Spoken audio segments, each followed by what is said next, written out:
дар мулоқот роҳбарони гурӯҳҳои кории ҳукумати ҷумҳурии тоҷикистон дар шаҳру ноҳияҳо,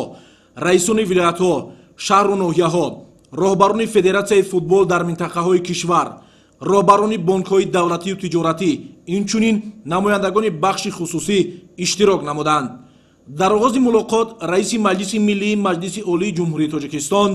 раиси шаҳри душанбе, президенти федератсияи футболи тоҷикистон муҳтарам Рустами Эмомалӣ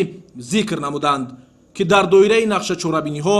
аз 3 ноябри соли 2023 вазорату идораҳо,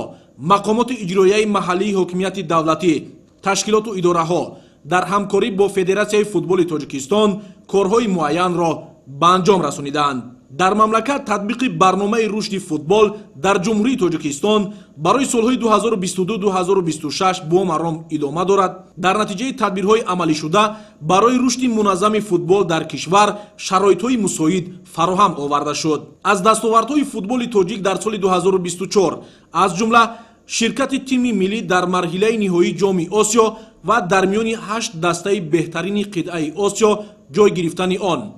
дар мусобиқаи қаҳрамонии ҷаҳон ба таври арзанда ҳунарнамоӣ кардани дастаи мунтахаби футзали кишвар изҳори қаноатмандӣ карда шуд. бо пешниҳоди ассотсиатсияи футболи осиёи марказӣ аз ҷониби ассамблеяи генералии созмони милали муттаҳид эълон гардидани 25 май ҳамчун рӯзи ҷаҳонии футбол ҳамчун рӯйдоди таърихӣ барои миллати тоҷик ва кулли ҳаводорони футбол маънидод гардид. дар ҷараёни мулоқот гузоришҳои раисони вилояти мухтори кӯҳистони Бадахшон,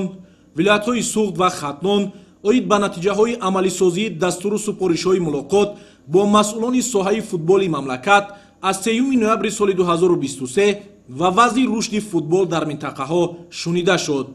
дар фарҷоми мулоқот раиси маҷлиси миллии маҷлиси олии ҷумҳурии тоҷикистон, раиси шаҳри душанбе, президенти федератсияи футболи тоҷикистон муҳтарам Рустами Эмомалӣ доир ба нақшаҳои минбаъда ҷиҳати фароҳам овардани шароити созгор барои рушди футбол аз ҷумла рушди инфрасохтори соҳа ба масъулон дастуру супоришҳо доданд. аз ҷумла мақомоти иҷроияи маҳаллии ҳокимияти давлатии вилоятҳои Суғду Хатнон ва шаҳру ноҳияҳои тобеи ҷумҳурӣ ӯҳдадор гардиданд, ки ҷиҳати мутобиқ ба талаботи байналмилалӣ ба роҳ мондани фаъолияти варзишгоҳҳое ки дар онҳо дастаҳои лигаҳои касбӣ бозиҳои худро мегузаронанд чораҳои мушаххас амалӣ намоянд.